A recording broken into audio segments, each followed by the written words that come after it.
What's up, y'all? This is Boxing Mind TV on with another video. This video is about Shakur Stevenson versus Devin Haney and the split that was offered to Shakur Stevenson, the 75-25, 75 favoring Devin Haney, 25% of the revenue favoring Shakur Stevenson. Now, Shakur Stevenson declined the offer, but this video is about should Shakur Stevenson accept the offer. A reason why I thought about this is because recently I watched a Fight Hype interview with Frank Martin, and the person that was interviewing Frank Martin, he asked Frank Martin about what he had accepted at 25% from Devin Haney to fight him, and he said he would. He said he'll take that 25% because he know the reward about it is that in the next, if after he wins the fight, it's gonna be tables will be turned, and he will be the top dog. He would be the person with the higher piece of the pie, bigger piece of the pie, coming around in a rematch. So he would take that risk and reap the rewards in the end. And I feel like Shakur Stevenson could be thinking about that. He could do that, and then also in that interview, the interviewer also said that, in the Devin Haney versus George Kambosos fight, which I didn't know, was that George Kambosos offered Devin Haney like a crazy percentage like that too, a crazy split percentage like that too, also with like a 78 22 type split. And I'm like, what? He did that? And Devin Haney accepted that? And on top of that, having to fight in his country.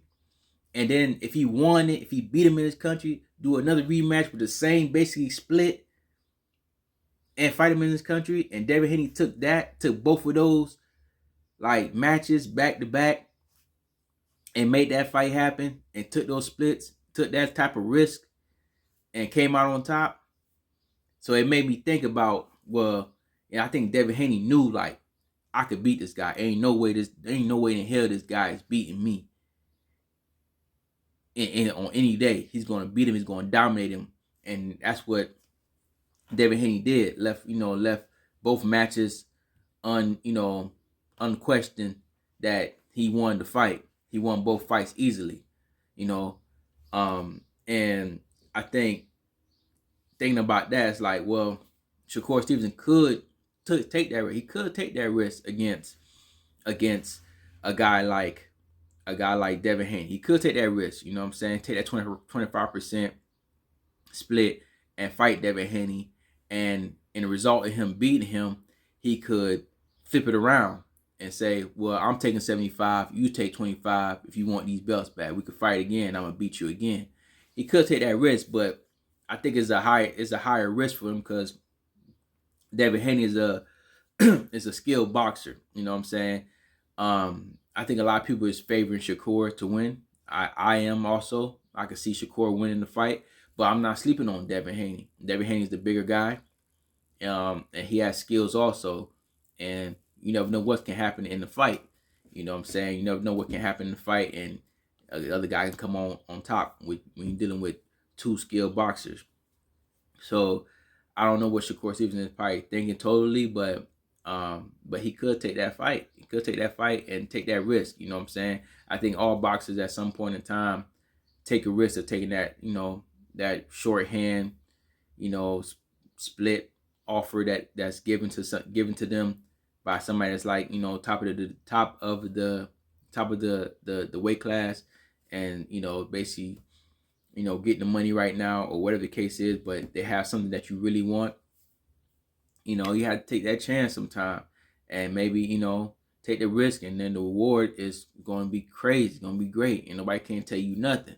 The same way that Devin Haney did with Kambosos, that Shakur could do with Shakur could do with Devin Haney. Sorry, Shakur could do that with Devin Haney and make that happen. So I don't know. It's something that I thought about. and because I didn't know Devin Haney took that type of cut against George Kambosos. It's really showing something with Devin Haney. Devin Haney is really he's really bought that smoke too, man, by any means necessary. So you have both guys like that, man. It's gonna be if they ever clash heads, it's gonna be a great time. You know what I'm saying? It's gonna be a great fight. It's gonna be a great fight and a great night for boxing. So let me know what y'all think. Should Shakur take that offer, take that risk, and put all his chips on that, and knowing that, believing, being confident, believing that he could beat Devin Haney and win in good fashion, where it's unquestioned. It won't be like the Lomachenko fight, where it's like, it can go either way. Can he dominate Devin Haney and win that fight the way Devin Haney beat Kambosos, where it was just clearly that Devin Haney was in control of that fight, in control of both fights actually, and winning those fights? Or should Shakur Stevenson wait it out and just keep doing his thing, to where the next time he comes to the table, they have to offer him more than what they're giving him, because he's more accomplished in the weight class and just overall in his career? Y'all let me know what y'all think. Like, comment, subscribe. Let me know what y'all think about that. And it's your boy Boxing Mind TV, and I'm out.